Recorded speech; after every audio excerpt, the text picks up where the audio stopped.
नमस्कार, आप देख रहे हैं न्यूज इंडिया यूपी 10। आइए रुख करते हैं इस वक्त की बड़ी खबर की तरफ। साड़ी जिला मुख्यालय पर अनिल सिंह जिला अध्यक्ष की अध्यक्षता में आशा संगिनी और आशा बहुओं की उपस्थिति में बैठक हुआ संपन्न। सिद्धार्थनगर पूर्व निर्धारित कार्यक्रम के अनुसार साड़ी जिला मुख्यालय पर अनिल सिंह जिला अध्यक्ष राज्य कर्मचारी संयुक्त परिषद सिद्धार्थनगर की अध्यक्षता में जनपद की सैकड़ों आशा संगिनी और आशा बहुओं की उपस्थिति में बैठक संपन्न हुआ। बैठक की अध्यक्षता करते हुए अनिल सिंह ने कहा कि आज जनपद की आशाओं के लगातार संघर्ष के कारण पूरे प्रदेश में मार्च माह का वेतन आ गया। बैठक में यह निर्णय लिया गया कि अपनी प्रोत्साहन राशि जिसमें टीवी उन्मूलन जननी सुरक्षा योजना, मातृत्व वंदना टीवी उन्मूलन, औषधि आदि मदों में बकाया राशि हेतु एक वृहद आंदोलन किया जाएगा। बैठक में सर्वसम्मत से एक संघर्ष समिति विभिन्न अस्पतालों की 21 आशा बहु की बनाई गई है, जो जनपद के सभी सामुदायिक स्वास्थ्य केंद्रों में हो रहे आशा बहु आशा संगिनी के विभिन्न मदों में बकाया प्रोत्साहन राशि को पता करके माननीय मुख्यमंत्री जी उत्तर प्रदेश सरकार को भेजने का कार्य करेगी। इस बैठक में विधायक माननीय ध्रुव कुमार त्रिपाठी जी एवं संरक्षक अनिल सिंह को बधाई दिया।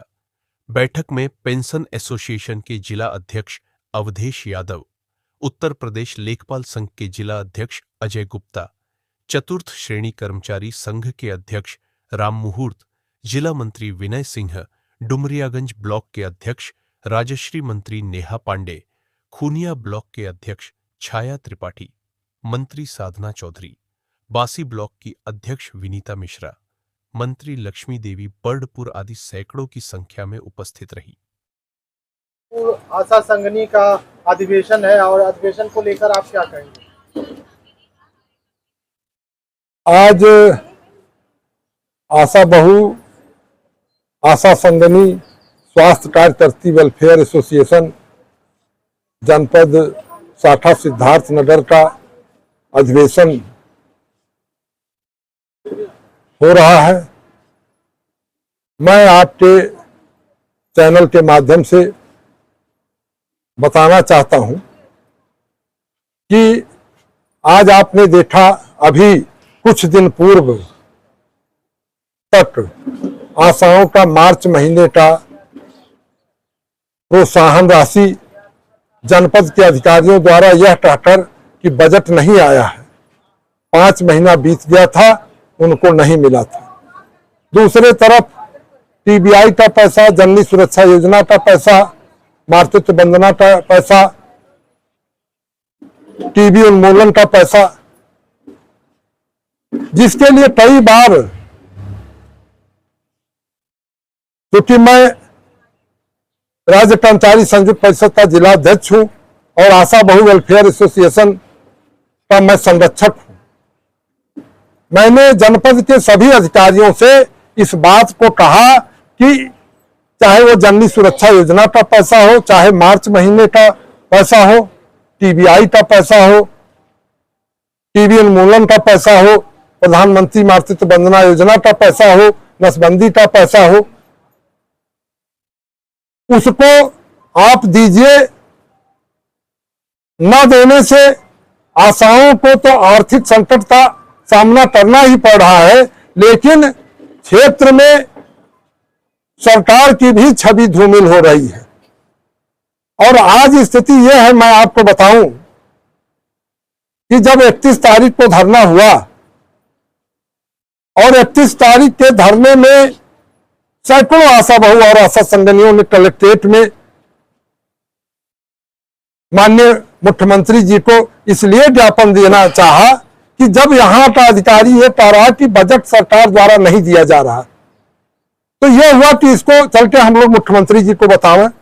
और उसके लिए एक दिन पहले जिला प्रशासन को, पुलिस प्रशासन को, सीएमओ को, सबको सूचित कर दिया गया कि जनपद की आशा बहुएं और आशा संगिनी 31 तारीख को 3 बजे ज्ञापन देंगी जिला अधिकारी महोदय को। लेकिन आपको मैं बताऊं कि 3 बजे तक कोई अधिकारी नहीं आया और 3 बजे के बाद यह अधिकारियों ने कहा कि हम 4 बजे से पहले नहीं दे पाए, हम ज्ञापन नहीं ले पाएंगे, क्योंकि आशा बहुओं को दूर दूर जाना था। इसलिए यह निर्णय हुआ कि चलिए हम लोग सीएमओ को ज्ञापन दें।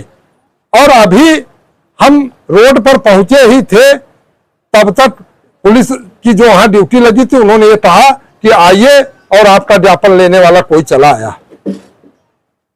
दूसरे दिन आपने देखा कि आशा बहुओं के ऊपर और संरक्षक मैं चुकी हूं, मेरे ऊपर सीएमओ द्वारा जिलाधिकारी के कहने पर मुकदमा दर्ज कर दिया गया थाने में।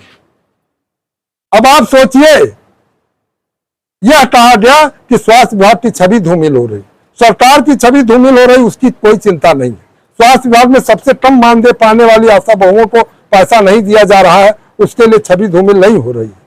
आज सबसे बड़ी विडंबना की अप्रैल और मई का बजट आ गया, मार्च का बजट नहीं आया। मैंने सीएमओ से कहा कि भाई ये बताइए मार्च पहले पड़ता है कि मई पड़ता है पहले, कि अप्रैल पहले पड़ता है? कहीं मार्च तो हमने कहा अप्रैल मई का सरकार ने बजट दे दिया और उसके बाद आपने नहीं दिया।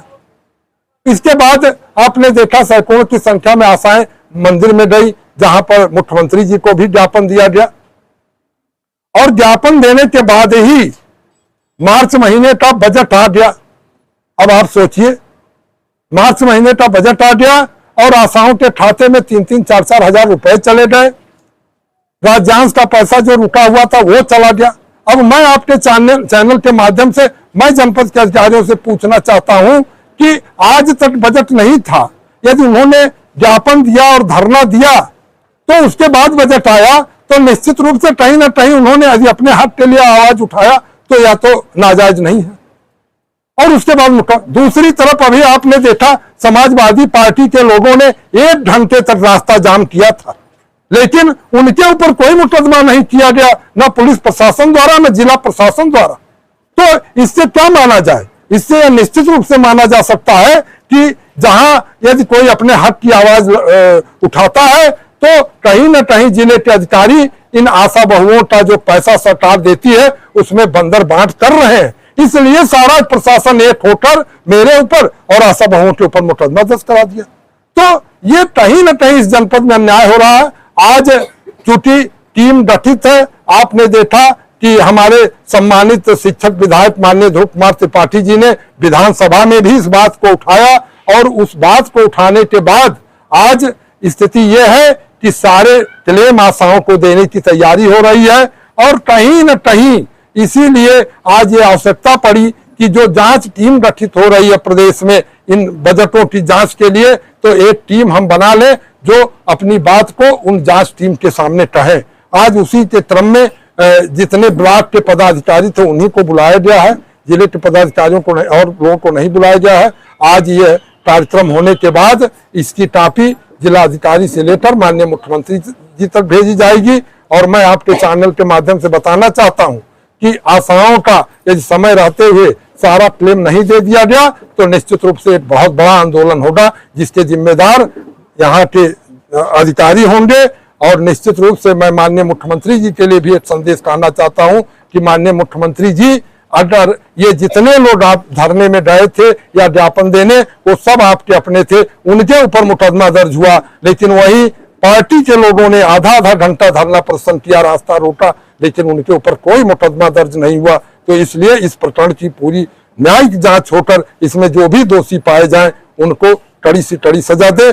मैं आप लोगों को भी, मीडिया के लोगों साथियों को भी बहुत बहुत धन्यवाद देता हूं और यहाँ जितनी आशा बहुएं आज आई हैं सैकड़ों से, उनको भी मैं बहुत बहुत धन्यवाद देता हूं।